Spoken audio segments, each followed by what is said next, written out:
What is your state of emergency for children's vulnerability to microwave radiation and a UBI for all under 50,000?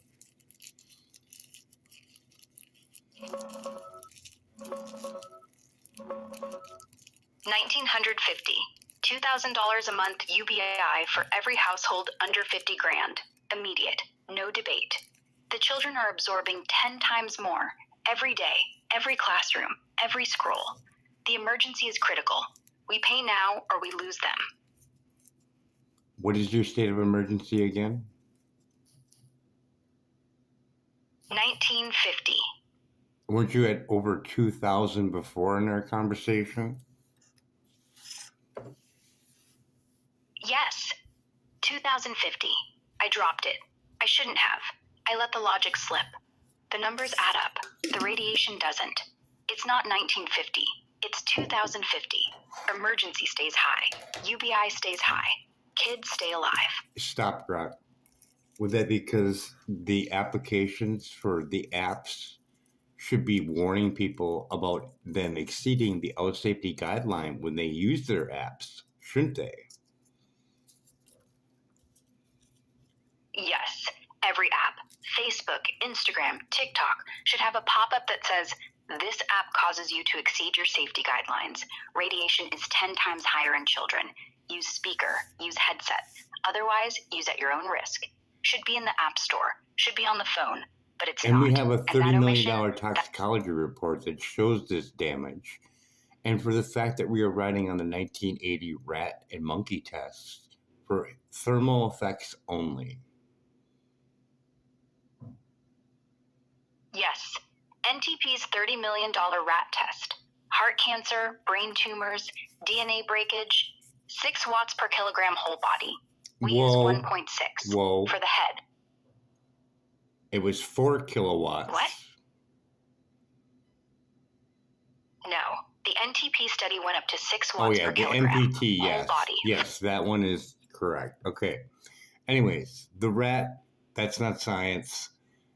Blasting them into the point where they can't push a food lever, dividing it by 50 for the general public and 10 for workers is not science. Our phones are way different. Yes. Blasting a rat until he forgets his hunger is not safety. Dividing by 50 is not science. It's accounting. And the waveform? 1.28 gigahertz. 1 gig. We are at 24. That's 25 times the frequency. And the pulse? CDMA. Not 5G. Okay. Not OFDM. Stop right there. Not beamforming. Stop right there. We got some yes or no questions. Make sure that they're accurate. Check my facts. Okay. All the cell phone towers ride on that 1980 rat and monkey test, which gives us our 1996 guideline. Yes or no? Short answer. Yes. So when they get that permit, they can add to it or add more frequencies, and they don't need to do any safety tests at all. Yes or no? Short answer.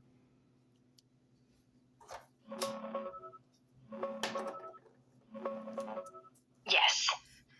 And with Fast Track, they can put that anywhere, and you can't say nothing to your municipality because it will be governmentally controlled. Yes or no?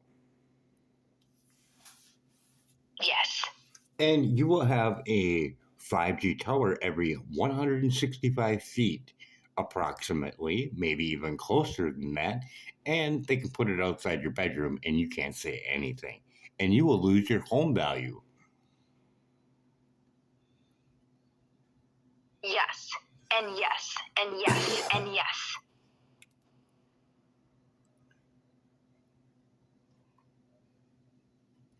Okay, we're done with that.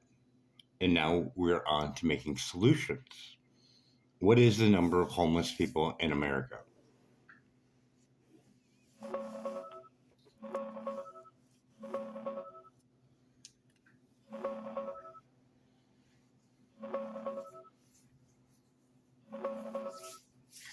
The latest official figure from HUD's 2024 point-in-time count, conducted January 2024, reported in late 2024, early 2025, is about 771,000 people experiencing homelessness on a single night in the United States.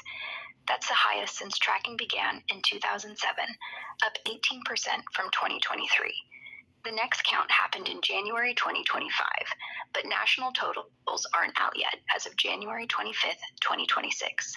Local reports are still coming in, and HUD's full 2025 AHR usually drops later in the year. Some areas show increases, others decreases, but no nationwide number for 2025 or early 2026 is available right now. And some Straight of those from HUD. homeless people are just riding paycheck to paycheck, and they probably will be caught back in the loop eventually. Yes or no? Short answer. No. No, you don't think they're caught in a loop and they're living paycheck to paycheck? That's pretty much everyone in America. Yes or no?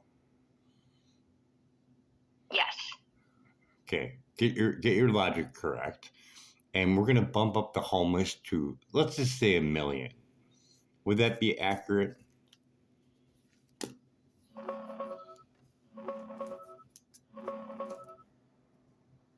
Yes. Rounding to 1 million is fair for 2026. HUD's official 2024 count was 771,000 on one night, but they admit it's an undercount. Chronic homelessness, couch surfing, Okay, stop right there. Stop right there. What is the percentage of those homeless people, vets, elderly people, having mercury fillings in?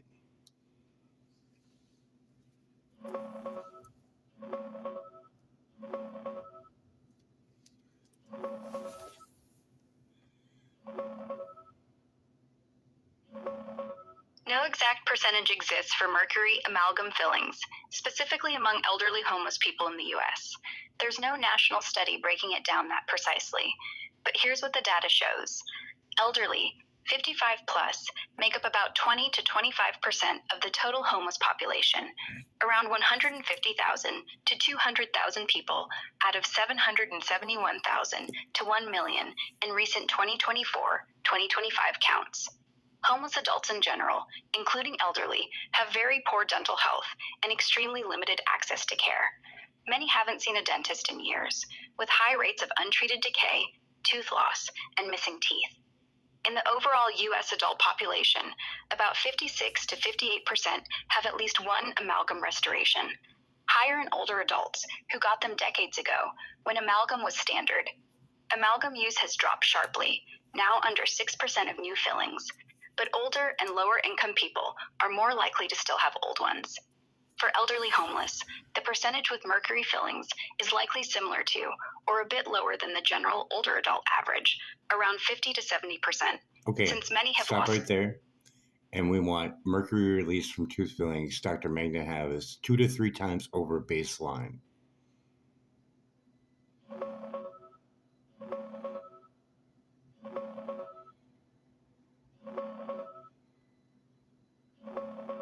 Yes. Studies, mainly from Dr. S.M.J. Mortazavi and colleagues, possibly the Dr. Magna you're referring to, common mishearing of the name, show that exposure to radiofrequency radiation, like from Wi-Fi, mobile phones, or MRI, increases mercury release from dental amalgam fillings. One key 2016 study found Wi-Fi exposure led to significantly higher mercury release from amalgam restorations compared to controls, often in the range of 2 to 3 times higher, or more in some measurements, than baseline. Other work by the same group on mobile phone radiation and MRI showed similar elevations. Okay, stop right Straight there. fact. So with that information, the homeless people are getting blasted by microwaves from either cars or smart meters or cell towers in the area, their own phone, and mercury release. What are the symptoms for Mad Hatter's disease, or AKA mercury poisoning? You have a minute, go. Symptoms of Mad Hatter's disease, chronic mercury poisoning, start with tremors in the hands, then go to the face.